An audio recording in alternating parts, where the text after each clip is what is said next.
സുഹൃത്തുക്കളെ, നിങ്ങൾ ചിന്തിക്കണം. കടുപ്പമുള്ള വിഷയമാണ് ഇത്, ചിന്തിക്കേണ്ടതാണ്. ഇന്ന് തലയും മാറും മറക്കുന്ന ഏതെങ്കിലും പെണ്ണുണ്ടോ? ഇന്ന് തലമറക്കണമെന്ന ബോധം ഒരൊറ്റ പെണ്ണിനുമില്ല. എല്ലാ പെണ്ണുങ്ങളുടെയും തട്ടമുള്ളത് തലയിൽ നിന്നൊക്കെ വീണു, അത് തോളിലാ കിടക്കുന്നത്. പറയാനും വയ്യ, പറഞ്ഞാൽ നന്നാകുന്നില്ല. എന്റെ പ്രിയപ്പെട്ട പ്രവർത്തക, സുന്നത്തിയമാഴത്തിന്റെ പ്രവർത്തകന്മാരോട് ഞാൻ പറയുന്നത്, പലപ്പോഴും സുന്നത്തിയമാഴത്തിൽ അണുവളവോളം വിട്ടുവീഴ്ചയില്ലാത്ത സുഹൃത്തുക്കള് കല്യാണം കഴിക്കുമ്പോ ഭാര്യമാരെ നേരെ നിർത്താൻ പലപ്പോഴും കഴിയാറില്ല. പരാജയപ്പെടുന്നു. നിങ്ങള് തലമറക്കാൻ പെണ്ണിനോട് പറയാൻ, എടി തലമറക്കടി എന്ന് പറയാനുള്ള വോയിസ് നിങ്ങൾക്കില്ലാതെ പോയെങ്കില്, മക്കളെ, നിങ്ങളെ പെണ്ണു മാത്രം നരകത്തിൽ കിടക്കുമെന്ന് കരുതി സമാധാനിക്കണ്ട. അത് നിങ്ങൾക്ക് വേദനയായിരിക്കും. പക്ഷെ അവിടെ മാത്രം ഒതുങ്ങൂല കേട്ടോ, അവിടെ മാത്രം ഒതുങ്ങൂല. സംഗതി കുറച്ചും കൂടെ കടുപ്പുള്ളതാ. നിങ്ങളെ ബാധ്യതയാണ് പെണ്ണിനെ തലമറപ്പിക്കുക എന്നത്. അത് ചെയ്തില്ലെങ്കിൽ സംഗതി അപകടത്തിലായിരിക്കും പിണയുക. ഈ ഔറത്ത് മറക്കാത്ത പെണ്ണുങ്ങളെ കുറിച്ച്, അവളെ കുറിച്ച് അള്ളാഹുവിന്റെ റസൂല് പറഞ്ഞത്, മറ്റൊരു സ്ഥലത്ത് വ്യക്തമായി പറഞ്ഞത് നിങ്ങൾ കേൾക്കുക. റസൂലുള്ളാഹി തങ്ങൾ പറഞ്ഞു, സ്വിൻഫാരി മിൻ അഹ്ലിന്നാർ, രണ്ടു വിഭാഗം നരകാവകാശികൾ തന്നെ. ഉറപ്പിച്ചാട് പറയാണ്. പെണ്ണിന് ഹൂറുല്ലിനേക്കാൾ പവർ ഉണ്ട്.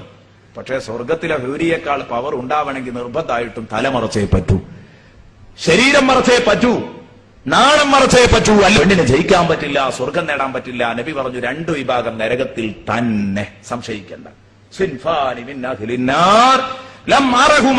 ആ രണ്ടു വിഭാഗത്തെയും ഞാൻ കണ്ടിട്ടില്ല. റസൂലുള്ളാഹി പറയുന്നു, രണ്ടു വിഭാഗത്തെയും ഞാൻ കണ്ടിട്ടില്ല. അപ്പൊ കാലാന്തരങ്ങളിൽ വരാനിരിക്കുന്ന രണ്ടു വിഭാഗം നബി കണ്ടിട്ടില്ല എന്ന് പറയുമ്പോൾ അതിന്റെ അർത്ഥതാണല്ലോ, ഞാൻ അവരെ കണ്ടിട്ടില്ല. ഇനി വരാനുള്ള രണ്ടു വിഭാഗം, അശ്റാത്തുൽ സാഅ എന്നിടത്ത് മഹാന്മാര് തെന്നിയത് കാണാം, ഖിയാമത്ത് നാളിന്റെ ലക്ഷണം. രണ്ടു വിഭാഗം നരകത്തിലാണ്, അവരെ ഞാൻ കണ്ടിട്ടില്ല. ഖൗമുൻ മഅഹും സിയാത്ത്, ഒന്നാരാ ഒരു വിഭാഗം, മഅഹും സിയാത്തുൻ, അവരുടെ കയ്യിൽ ഒരു ചാട്ടവാർ പോലുള്ള ഒരു സാധനമുണ്ട്. അദ്നാബിൽ ബത്തരി, പശുവിന്റെ വാല് പോലെയുള്ള ചാട്ടകളുണ്ട് അവരുടെ കയ്യിൽ. പശുവിന്റെ വാല് പോലെയുള്ള ചാട്ടകൾ പിടിച്ച് അവരിങ്ങനെ നടക്കും. എന്നിട്ട് യദ്രിബൂന ബിഹന്നാസ്, അതുകൊണ്ട് അവർ ജനങ്ങളെ തല്ലിച്ചതക്കും. ഇങ്ങനെയുള്ള ഒരു വിഭാഗം അവർ നരകത്തിലാണ്. വനിസാഉൻ കാസിയാത്തുൻ ആരിയാത്തും മുമീലാത്തും മൈലാത്ത് റൂസുഹുന്ന കാസ്നിമത്തിൽ ബുഖ്തിൽ മായില ലാ യദ്ഖുൽനൽ ജന്നത വലാ യജിദുന റീഹഹാ വഇന്ന റീഹഹാ ലയൂജദു മിൻ മസീറതി കദാ വകദാ. പിന്നെ വേറൊരു പെണ്ണുങ്ങള്, മറ്റത് പെണ്ണുങ്ങളാണ്. വനിസാഉൻ, വേറൊരു വിഭാഗം പെണ്ണുങ്ങളാണ്. കാസിയാത്തുൻ, അവർ വസ്ത്രം ധരിച്ചിട്ടുണ്ട്.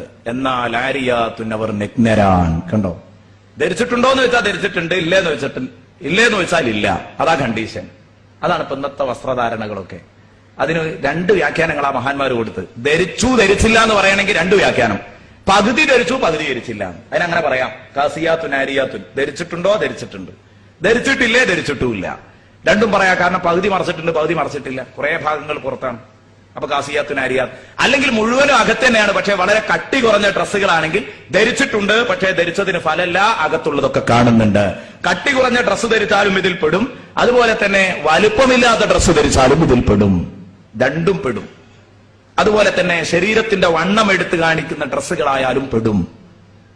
ഈ മൂന്ന് ചർച്ചയും അവിടെ തന്നെ വന്നിട്ടുണ്ട് ഈ ഹദീസിൽ. ശരീരത്തിന്റെ വണ്ണം എടുത്തു കാണിക്കുന്ന ഡ്രസ്സ് ഒരിക്കലും പെണ്ണ് ധരിക്കരുതല്ലോ.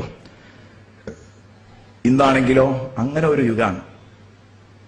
ആണുങ്ങൾക്കുണ്ട് ആ റുബോറൻ ശൈലി, ടൈറ്റ് ഫിറ്റ് ശൈലി, ഒഴിവാക്കുന്നതാണ് ഏറ്റവും നല്ലത്. അതോടൊപ്പം തന്നെ നോക്ക് നിങ്ങൾ, പെണ്ണ്, അത് ഒരുപാട് വശങ്ങളുണ്ട് അവിടെ. പെണ്ണിനെ സംബന്ധിച്ചിടത്തോളം അവരുടെ ഈ ശരീരത്തിന്റെ വണ്ണം അങ്ങനെ എടുത്തു കാണിക്കുന്ന ഈ ഡ്രസ് ഒരിക്കലും അവർ ധരിച്ചു പോകരുത്. അവൾ വസ്ത്രം ധരിച്ചിട്ടുണ്ട്, പക്ഷെ അവളുടെ ബോഡി ഷേപ്പ് ശരിക്കും അവൾ വിട്ടുകൊടുക്കുന്നു. പർദ്ദയിലടക്കം ബോഡി ഷേപ്പ് പർദ്ദകളാ ഇറങ്ങിക്കൊണ്ടിരിക്കുന്നത്. മോഡൽ പർദ്ദകളുടെ കൂട്ടത്തിൽ അങ്ങനെയും. ഇതൊക്കെ നമ്മൾ ശ്രദ്ധിച്ചിട്ടില്ലെങ്കിൽ സംഗതി അപകടമാകും. കാസിയാത്തുൻ ആരിയാത്ത്, മുമീലാത്തുൻ മൈലാത്ത്. മുമീലാത്ത് അന്യപുരുഷന്മാരെ ആകർഷിപ്പിക്കുകയും, മായിലാത്തുൻ സ്വയം അവരിലേക്ക് ചെന്ന് ആകൃഷ്ടരാവുകയും, കൊഞ്ചിക്കുഴയുകയും സ്വയം അവരിലേക്ക് ചെന്ന് വീഴുകയും ഒക്കെ ചെയ്യുന്ന പെണ്ണുങ്ങൾ. അവരുടെ തല കാസിനിമത്തിൽ ബുഖ്തിൽ മായിര, എന്ന് പറഞ്ഞാൽ തലയിലെ മുടി സംവിധാനിച്ചതിനെ കുറിച്ചാണത്. മുടി പ്രത്യേക രൂപത്തിൽ മുടഞ്ഞിട്ട് സംവിധാനിച്ചു വെച്ച് അത് ഉരുട്ടി വെച്ച് കാസിനിമത്തിൽ ബുഖ്തിൽ മാഇല. ഏതാണ് അവരുടെ തലകൾ? കാസിനിമത്തിൽ ബുഖ്തിൽ മാഇല, ഒട്ടകത്തിന്റെ അങ്ങോട്ടും ഇങ്ങോട്ടും ചാഞ്ഞുകൊണ്ടിരിക്കുന്ന പൂഞ്ഞ പോലെയാണ്. മുടികൾ അങ്ങോട്ടും ഇങ്ങോട്ടും ഇങ്ങനെ മാറിക്കൊണ്ടിരിക്കുകയാണ്. ആ മുടി അവൾ മറച്ചിട്ടില്ല. ആ മുടികൾ അങ്ങോട്ടും ഇങ്ങോട്ടും ഇങ്ങനെ കളിച്ചുകൊണ്ടിരിക്കുന്നു. കാസിനിമത്തിൽ ബുഖ്തിൽ മാഇല. ഈ പെണ്ണുങ്ങളും നേരത്തെ ഞാൻ പറഞ്ഞ ഖൗമും രണ്ടും നരകത്തിലാണ്. ലാ യദ്ഖുൽനൽ ജന്നത, ഈ പെണ്ണുങ്ങൾ സ്വർഗത്തിൽ കടക്കൂല എന്നല്ല, വലാ യജിദ്ന റിഹഹാ, സ്വർഗത്തിന്റെ പരിമളം പോലും ഈ പാവങ്ങൾക്ക് ആസ്വദിക്കാൻ കഴിയില്ല. വ ഇന്ന റിഹഹാ ലയൂജദു മിൻ മസീറതി കദാ വകദാ, എന്നാലോ അതിന്റെ പരിമളം എത്രയോ ദൂരെ നിന്ന് തന്നെ ആസ്വദിക്കാൻ കഴിയുമെന്ന് ഹബീബ് മുഹമ്മദ് റസൂലുള്ളാഹി. സ്വർഗത്തിന്റെ പരിമളം എന്ന് പറഞ്ഞാൽ എത്രയോ ദൂരത്ത് തന്നെ കിട്ടും. എന്നാൽ ആ പരിമളം പോലും കിട്ടാത്ത എന്ന് പറഞ്ഞാൽ അത്ര പോലും അവർ സ്വർഗത്തോട് അടുക്കൂല.